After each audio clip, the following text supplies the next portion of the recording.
Hi, this is E.T. This is Vince Gironda, also known as the Iron Guru.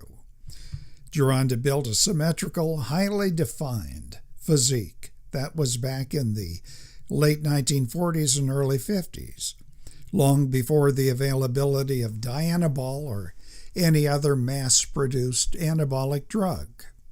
He did so by following a unique, extreme, exercise nutrition protocol designed for reasons of aesthetics and not strength, not performance. Today, many websites and YouTube channels offer interesting but often incomplete, sometimes erroneous, information regarding Vince Gironda. So here in Praxis is what Gironda promoted. Regarding diet, he advocated not ever getting fat if you wanted a good physique.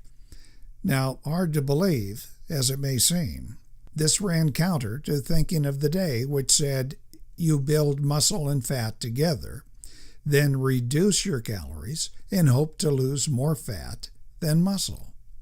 He advocated sticking to meals that were high in fat and protein and low in carbs.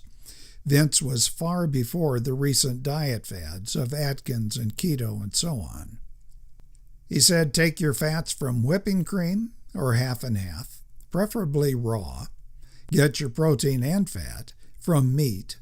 He believed that organ meat was best. He recommended also supplementing with desiccated liver tablets, digestive enzymes, and raw hormone-producing glands. He recommended eggs, a lot of them, which he emphasized must be fertilized in order to get the anabolic effect. Gironda pointed out that his strict protocol was for getting lean and muscular for physique contest, but not something for the long term.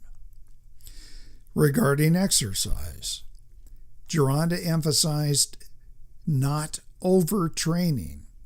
He said that caused overtonus. That's a word he made up, and he took a lot of flack for it. But it's a word that we understand today to mean exhaustion of the central nervous system.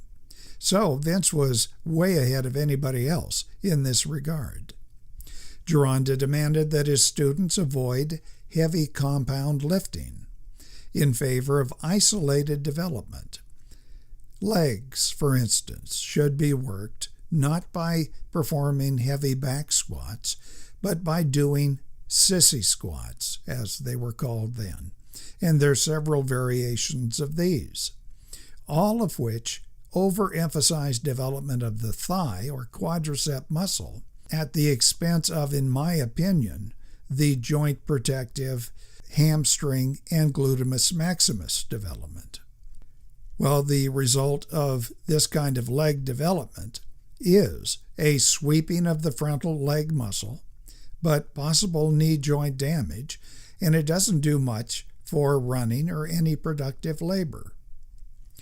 Gironda's gym did not have sit-up accoutrements or any bench for doing bench presses, because he thought, correctly in my opinion, that better aesthetics and fewer injuries resulted from core movements that squeezed the abdominals and parallel bar dips that worked the deltoids and pectoral or chest muscles. His gym did, however, have a preacher bench, as seen here, which allowed isolated single joint movement to work the biceps. Gironda's diet and exercise methods did work in the sense that they developed an aesthetic, if not utilitarian or balanced, or ultimately healthy body. Think of men such as Arnold Schwarzenegger and Frank Zane, movie stars like Clint Eastwood, or the first Mr. Olympia, Larry Scott, and there are many more. But many of his students did use anabolics, something that Gironda himself opposed and that he avoided.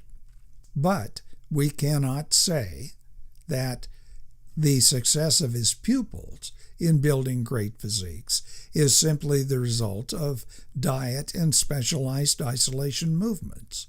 But Gironda'S success with himself and success with countless other natural bodybuilders speak to the overall truth of his protocols. Vince Gironda, and not any magazine publisher, is, in my opinion, the real pioneer of modern physique development, and his information is valuable, especially for any natural, meaning no performance-enhancing drugs, bodybuilder. But his protocols do not, in my opinion, build a strong body necessary for work or athletic performance, nor do they promote, in the long run, maximum health. This is E.T. Leave comments below. Like or dislike this video. Do subscribe.